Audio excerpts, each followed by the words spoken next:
Regulating किंवा regulators आपण study केले. दे maintain their internal environment constant in fluctuating conditions of environment. मग ते टेम्परेचर असेल किंवा ऑस्मॉटिक कॉन्सन्ट्रेशन असेल बॉडी फ्लुइडचं, ते कॉन्स्टंट मेंटेन करण्याचा प्रयत्न करतात. बर्ड्स, मॅमल्स हे त्याचे एक्झाम्पल्स आहेत.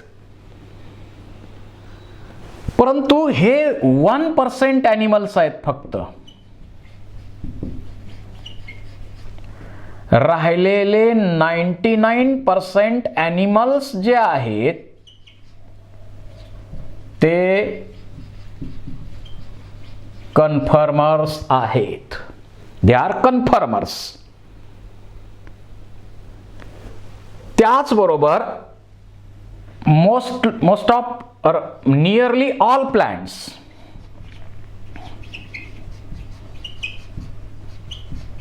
plants are also conformers. They cannot maintain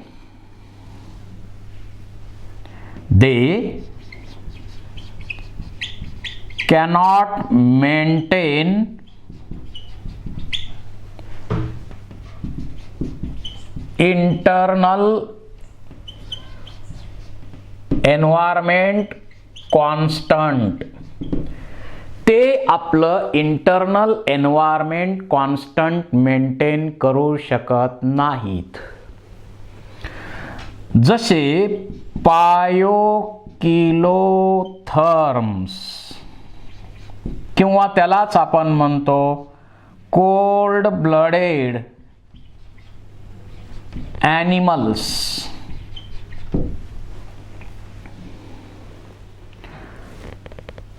किंवा त्यालाच आपण म्हणतो एक्टोथर्म्स. म्हणजे व्हर्टिब्रेटमध्ये सुद्धा पायसेस म्हणा, ॲम्फिबियन्स, रेप्टाइल्स आणि बाकी नॉन कॉर्डेट तर सगळे हे कोल्ड ब्लडेड ॲनिमल्स आहेत.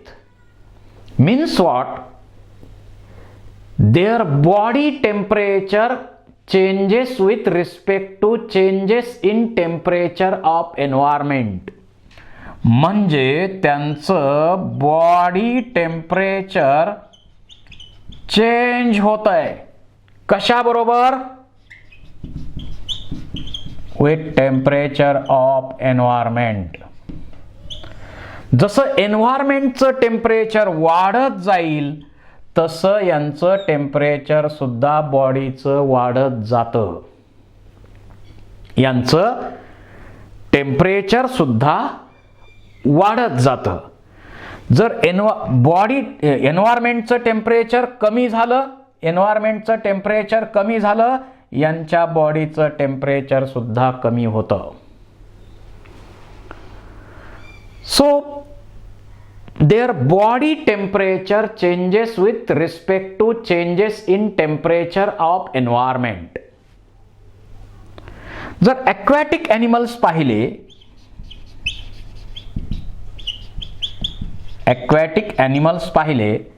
तर त्यांचं बॉडी फ्लुइडचं osmotic concentration of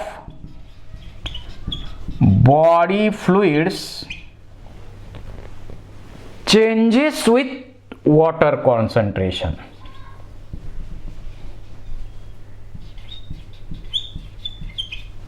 Changes with water concentration. जसं आता समुद्रामध्ये सापडणारे जे फिश असतील, समुद्रामध्ये तिथं जे सॉल्टचं कॉन्सन्ट्रेशन आहे ते अतिशय जास्त आहे. त्यामुळं यांच्या बॉडीचं कॉन्सन्ट्रेशन सुद्धा जास्त असतं, हायपरटॉनिक असतं. फ्रेश वॉटरमध्ये सापडणारे जे फिश असतील, बाहेरचं कॉन्सन्ट्रेशन सॉल्टचं कमी आहे, त्यामुळं यांचं इनर एन्व्हायरमेंटचं कॉन्सन्ट्रेशन सुद्धा कमी आहे. म्हणजे जशा प्रकारचं वातावरणामध्ये कॉन्सन्ट्रेशन असेल, मग ते ऑस्मॉटिक कॉन्सन्ट्रेशन असेल, त्याच्याप्रमाणे हे आपलं कॉन्सन्ट्रेशन बदलतात आणि म्हणून त्यांना आपण they are called as conformers. They are called as conformers. म्हणजे एकतर ते त्यांचं टेम्परेचरचा विचार केला, कोल्ड ब्लडेड ॲनिमल्समध्ये बॉडी टेम्परेचर सतत एन्व्हायरमेंटच्या टेम्परेचर प्रमाणे बदलत जातं. एन्व्हायरमेंटचं टेम्परेचर वाढलं, हे ॲनिमल्स आपल्या बॉडीचं टेम्परेचर वाढवतात. एन्व्हायरमेंटचं टेम्परेचर कमी झालं, हे ॲनिमल्स आपल्या बॉडीचं टेम्परेचर कमी करतात. So they change their body temperature with respect to change in temperature of environment. त्याचप्रमाणे जे ॲक्वॅटिक ॲनिमल्स आहेत त्यांचं जे ऑस्मॉटिक कॉन्सन्ट्रेशन आहे फ्लुइडचं, बॉडी फ्लुइडचं, ते पण एन्व्हायरमेंट प्रमाणे चेंज होतंय. जसं समुद्रामध्ये सापडणारे जे ॲनिमल्स असतील, आता समुद्रामध्ये ऑस्मॉटिक कॉन्सन्ट्रेशन जास्त आहे, सॉल्ट कॉन्सन्ट्रेशन बाहेरचं जास्त आहे, 1000 मिली ऑस्मॉल आहे. तर अशा परिस्थितीमध्ये जगण्यासाठी तिथं राहणारे जे ॲनिमल्स आहेत त्यांनी सुद्धा आपल्या बॉडीचं कॉन्सन्ट्रेशन, फ्लुइडचं ऑस्मॉटिक कॉन्सन्ट्रेशन वाढवलेलं असतं, कारण त्या परिस्थितीत जगायचं आहे. आणि त्याचबरोबर जर फ्रेश वॉटरमध्ये राहणारे ॲनिमल्स आहेत तर बाहेर एन्व्हायरमेंट डायल्यूट आहे, 300 मिली ऑस्मॉलच्या आसपास त्याचं कॉन्सन्ट्रेशन आहे. मग अशा वेळी त्यांचं इंटरनल एन्व्हायरमेंट जे आहे, बॉडी फ्लुइडचं कॉन्सन्ट्रेशन सुद्धा इथं आपल्याला कमी मिळेल. म्हणजे ऑस्मॉटिक कॉन्सन्ट्रेशन सुद्धा ॲनिमल्स काय करतात, एन्व्हायरमेंट प्रमाणे चेंज करतात. आणि असं जे चेंजेस करणारे ॲनिमल्स आहेत किंवा ऑर्गॅनिझम आहेत त्यांना आपण काय म्हणतो, कन्फर्मर्स. आता तसा विचार केला तर थर्मोरेग्युलेशन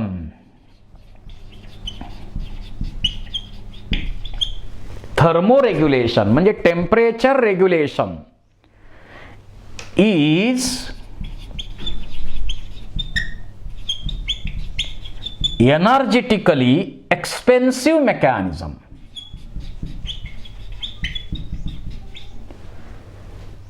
Expensive mechanism for many organisms.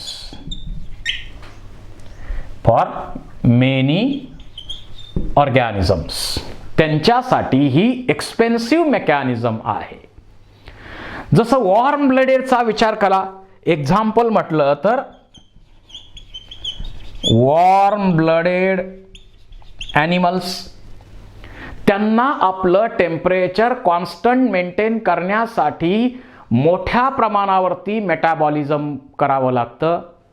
रिस्पिरेशनच्या प्रोसेसमध्ये भरपूर एनर्जी तर मिळतेच, पण त्याच्याबरोबर टेम्परेचर सुद्धा, त्याच्यातली 60% एनर्जी ॲरोबिक रिस्पिरेशनमध्ये आपण स्टडी केलंय, 60% एनर्जी जी आहे ॲरोबिक रिस्पिरेशनमध्ये तयार होणारी ती हीटच्या फॉर्ममध्ये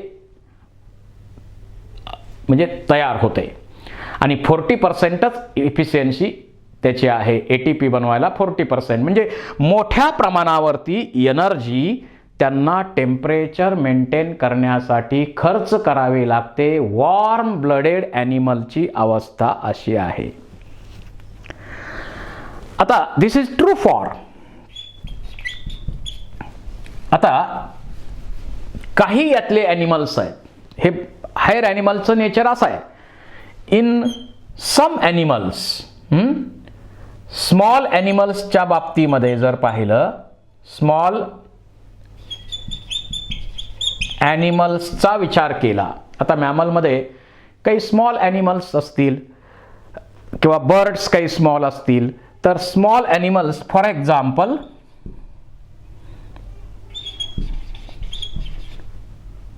श्रूज, त्याचबरोबर हमिंग बर्ड, हे वॉर्म ब्लडेड ॲनिमल्स आहेत, कारण हा मॅमल आहे आणि हा बर्ड आहे. मॅमल आणि बर्ड आहे, त्यांच्यामध्ये हीट लॉस जो आहे किंवा गेन आहे, or gain, heat loss or gain is a function of heat loss or gain is a function of surface area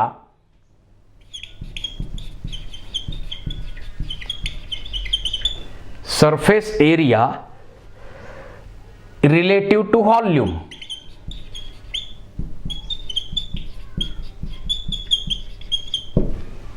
surface area relative to volume. त्यांचा surface area जास्त आहे. Small animals जे असतात त्यांचा सरफेस एरिया जास्त आहे, volume जास्त आहे, आणि त्यामुळं they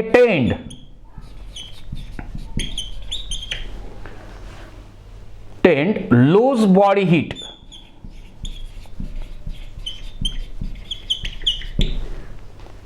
lose body heat very fast.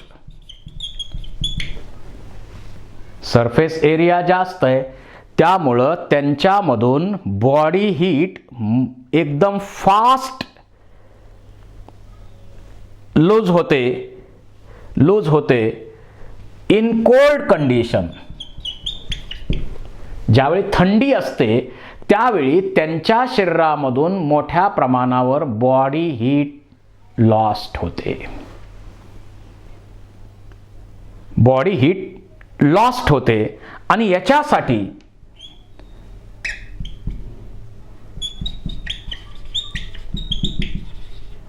Expenditure of energy is high. आणि ही हीट लॉस करण्यासाठी एनर्जीचा मोठा खर्च होतो. फॉर हीट प्रोडक्शनसाठी मोठ्या प्रमाणावर त्यांच्यामध्ये एनर्जीचा खर्च जास्त होतो. आणि म्हणून जे स्मॉल ॲनिमल्स आहेत त्या स्मॉल ॲनिमलमध्ये सरफेस एरिया जास्त आहे, व्हॉल्यूम जास्त आहे, आणि त्यामुळं त्यांच्यामध्ये कोल्ड कंडिशन ज्यावेळी असते, तिथं बाहेरच्या वातावरणात ज्यावेळी कोल्ड कंडिशन असेल त्यावेळी त्यांच्यामधून हीटचा लॉस मोठ्या प्रमाणावर होतो आणि त्यासाठी एनर्जीचा खर्चही भरपूर होतो. आणि म्हणून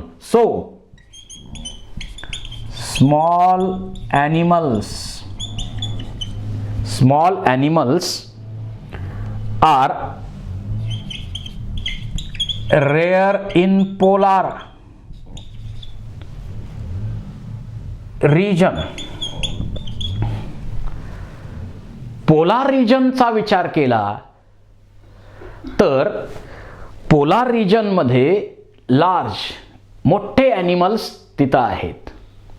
म्हणजे मोठे ॲनिमल्स तिथं आहेत, त्यांचे एक्सटर्नल पार्ट जे आहेत ते बॉडीचे छोटे छोटे असतात, कारण लॉस कमी करायचा आहे, हीटचा लॉस त्यांना कमी करायचा आहे.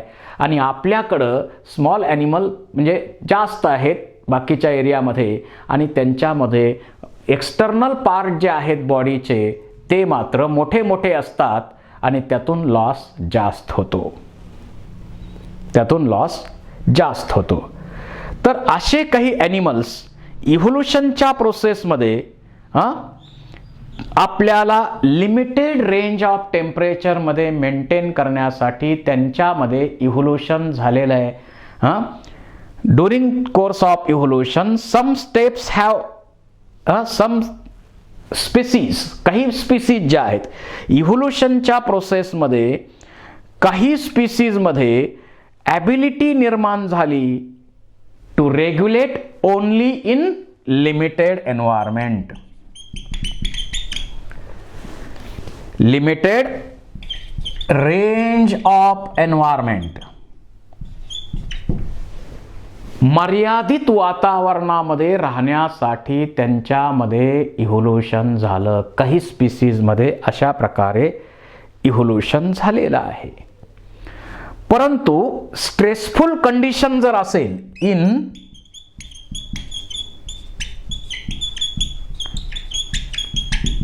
In stressful condition of short duration,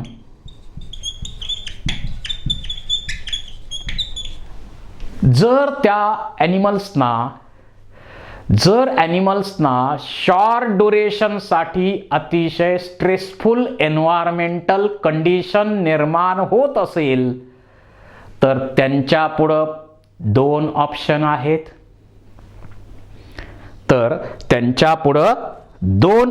आहेत. एक तर स्वतःला तिथून मायग्रेट करणं, किंवा दुसरा ऑप्शन आहे सस्पेंड करणं. मायग्रेशन और सस्पेन्शन, सस्पेंड करणं, असे दोन ऑप्शन्स त्यांच्यासाठी आहेत. जसं आपण आता याचा एक ग्राफ प्लॉट करून त्याचा स्टडी करूया.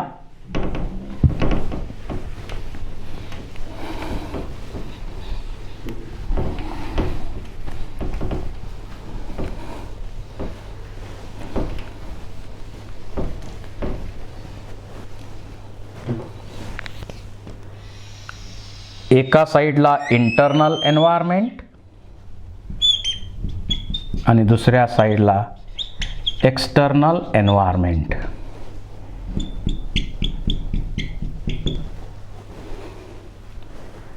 External environment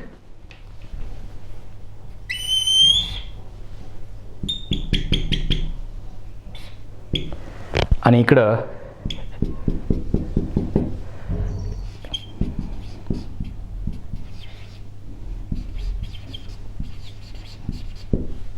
internal environment. आता जे वॉर्म ब्लडेड आहेत, रेग्युलेट करणारे आहेत, रेग्युलेटर्स आहेत, ते regulators constant, internal environment constant, external बदललं तरी, दुसऱ्या पेनने करतो,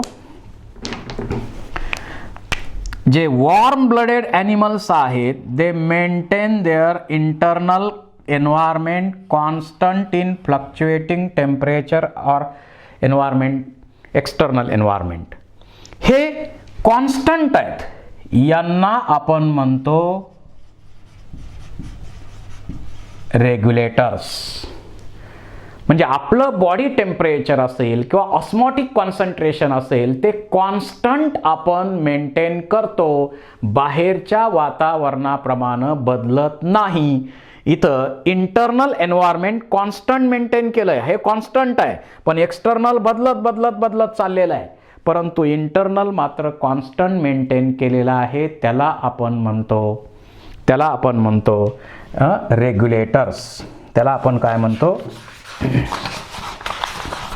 रेग्युलेटर्स. त्याचबरोबर काही ऑर्गॅनिझम याच्यामध्ये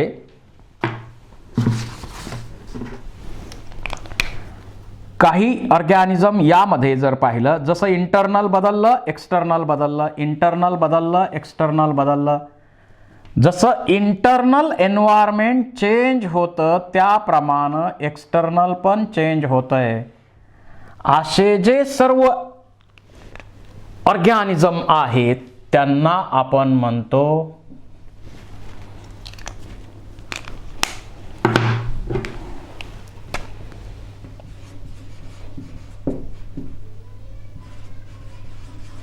कन्फर्मर्स. हे कन्फर्मर्स आहेत.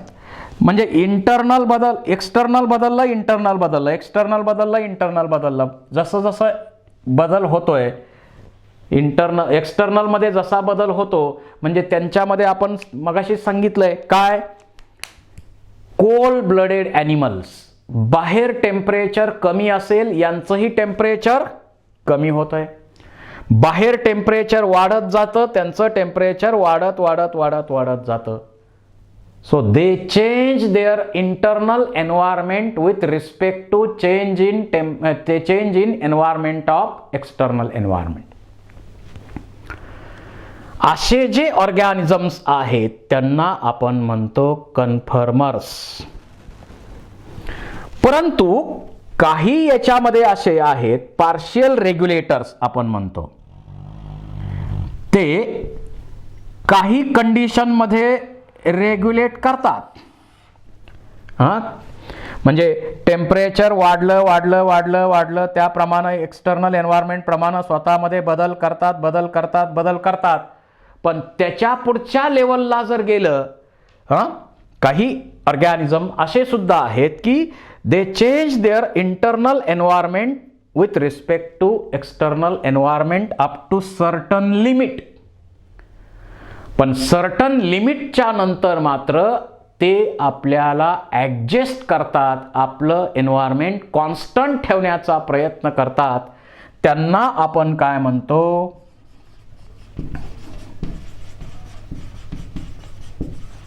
Partial regulators.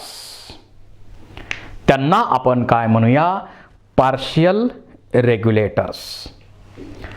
तर रेग्युलेशन किंवा कन्फर्मर्स, रेग्युलेटर्स, कन्फर्मर्स आणि त्यांच्यामध्ये असणारे रिस्पॉन्सेस याप्रमाणे आहेत.